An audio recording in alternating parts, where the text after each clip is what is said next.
শহীদ চার ফ্যাসিস্টদের বিদায়ের প্রথম ঘটে নরসিংদীতে বেঁচেছিল, ঠিক কিনা?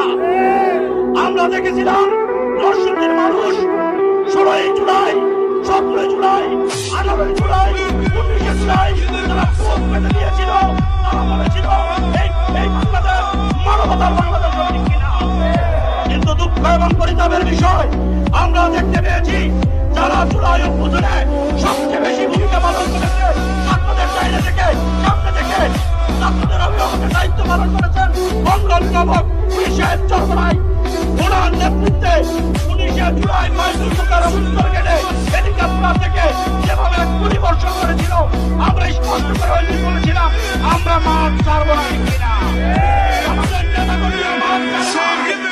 রক্ত দিয়েছি, জীবন দিয়েছি, সবাই বাংলাদেশ এখন একটি স্বাধীনতা, মানবতা, মুক্তির একটি বাংলাদেশ করার স্বপ্ন দেখেছি। তখনই একদল হায়না এই বাংলাদেশকে আবার পুরনো ফ্যাসিস্ট রূপে ফিরতে